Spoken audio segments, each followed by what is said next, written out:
Cerebral palsy ialah kelainan yang disebabkan oleh kerusakan otak yang mengakibatkan kelainan pada fungsi gerak dan koordinasi, psikologis dan kognitif sehingga mempengaruhi proses belajar mengajar.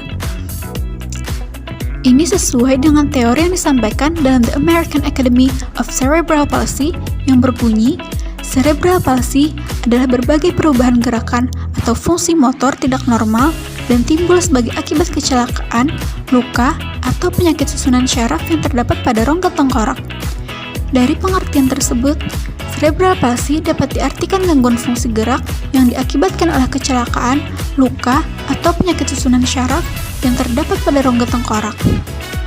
Dalam teori lain, yaitu menurut Suharto, cerebral palsy terdiri dari dua kata, yaitu cerebral yang berasal dari kata cerebrum yang berarti otak dan palsy yang berarti kekakuan. Jadi, menurut arti katanya, cerebral palsy berarti kekakuan yang disebabkan karena sebab-sebab yang terletak di dalam otak. Istilah cerebral palsy sendiri dipublikasikan pertama kali oleh William Little pada tahun 1843 dengan istilah cerebral diplegia sebagai akibat dari prematuritas atau asfiksia neonatorium. Dan istilah cerebral palsy diperkenalkan pertama kali oleh Sir William Osler.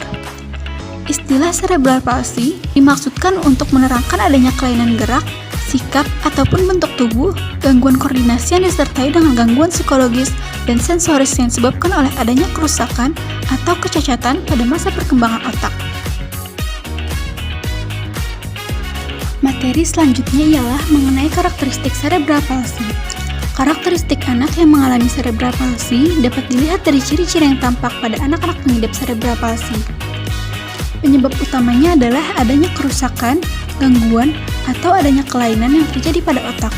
Menurut Yulianto, cerebral palsy diklasifikasikan menjadi 6, yaitu spasticity. Anak yang mengalami kekakuan otot atau ketegangan otot menyebabkan sebagian otot menjadi kaku, gerakan-gerakan lambat, dan juga canggung. Yang kedua, athetosis merupakan salah satu jenis cerebral palsy dengan ciri menonjol, gerakan-gerakan tidak terkontrol terdapat pada kaki, lengan, tangan, atau otot-otot wajah yang lambat bergeliat-geliut tiba-tiba dan cepat. Ciri yang ketiga ialah ataksia, ditandai gerakan-gerakan yang tidak terorganisasi dan kehilangan keseimbangan. Jadi, anak yang mengidap cerebral palsy akan mempunyai keseimbangan yang buruk. Ia akan mengalami kesulitan untuk memulai duduk dan berdiri. Ciri yang keempat adalah tremor, ditandai dengan adanya otot yang sangat kaku, demikian juga gerakannya. Otot terlalu tegang di seluruh tubuh, cenderung menyerupai robot waktu berjalan, bertahan-tahan, dan juga kaku. Kelima, rigidity, ditandai dengan adanya gerakan-gerakan yang kecil tanpa disadari, dengan tanpa irama tetap, lebih mirip dengan getaran. Dan ciri yang keenam adalah campuran. Yang disebut dengan campuran adalah anak yang memiliki beberapa jenis kelainan cerebral palsy pada diri anak tersebut. Adapun karakteristik cerebral palsy sesuai dengan derajat kemampuan fungsional, yaitu golongan ringan. Cerebral palsy golongan ringan umumnya dapat hidup bersama anak-anak sehat lainnya. Kelainan yang dialami tidak mengganggu dalam kegiatan sehari-hari maupun dalam mengikuti pendidikan. Yang kedua, golongan sedang. Cerebral palsy yang termasuk sedang sudah kelihatan adanya pendidikan khusus agar dapat mengurus dirinya sendiri, dapat bergerak atau bicara. Anak memerlukan alat bantuan khusus untuk memperbaiki pola geraknya. Kemudian yang ketiga adalah golongan berat.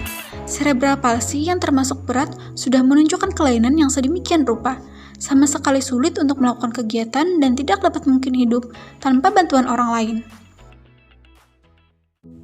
Apa sih yang menyebabkan cerebral palsy itu terjadi?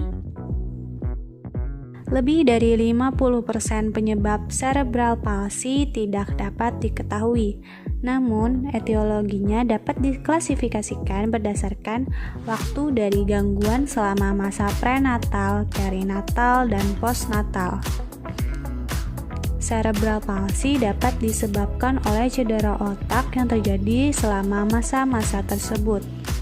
70-80% kasus cerebral palsy diperoleh selama masa prenatal, dan sebagian besarnya penyebabnya tidak diketahui. Penyebab cerebral palsy diantaranya adalah pada masa prenatal, yaitu anoksia. Anoksia adalah menurunnya oksigenasi janin karena gangguan pada plasenta dan tali pusat. Yang kedua ada infeksi dalam kandungan. Nah, infeksi yang sering mengakibatkan cacat bawaan adalah TORCH atau toxoplasmosis, rubella, cytomegalovirus atau CMV, dan herpes simplex. Yang ketiga, obat-obatan dan tindakan pengguguran. Yang keempat, pemakaian rokok dan alkohol. Yang kelima, radiasi sewaktu masih dalam kandungan. Yang keenam, usia ibu kurang dari 18 tahun atau lebih dari 35 tahun. Yang terakhir, jarak antara kehamilan dan paritas. Selanjutnya, pada masa perinatal, ada kelainan proses kelahiran atau trauma lahir. Yang kedua, anoksia atau hipoksia. Yang ketiga, pendarahan pada otak. Yang keempat, ikterus. Ikterus adalah menguningnya sklera, kulit atau jaringan lain akibat penimbungan bilirubin dalam tubuh. Yang kelima, prematuritas atau BBLR. Masa postnatal, yang pertama trauma kepala, yaitu fraktur tulang tengkorak dan contusio cerebri. Yang kedua, infark cerebri, yaitu trombosis arteri dan emboli arteri atau septic emboli. Yang ketiga, pendarahan otak, yaitu malformasi arteriovenosa, aneurisma, dan kelainan koagulasi. Yang keempat, infeksi.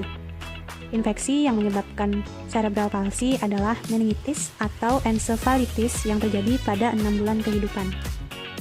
Yang kelima ada racun yang disebabkan dari logam berat dan karbon monoksida. Yang keenam, anoksia otak seperti tenggelam, tercekik, dan shock. Materi yang terakhir yaitu penanganan bagi penderita cerebral palsy. Pada keadaan ini diperlukan teamwork dari anak, orang tua, dokter anak, dokter saraf, ahli terapi fisik, psikiater, dan pihak sekolah. Secara garis besar, penata laksanaan penderita cerebral palsy adalah sebagai berikut. Dalam aspek medis, yang pertama, gizi penderita cerebral palsy harus terpenuhi dengan baik. Yang kedua, terapi obat-obatan. Yang ketiga, terapi aspek ortopedik. Yang keempat, ada fisioterapi. Dalam aspek non-medis, yaitu pendidikan dan pekerjaan. Penderita cerebral palsy dididik sesuai dengan tingkat intelijensinya.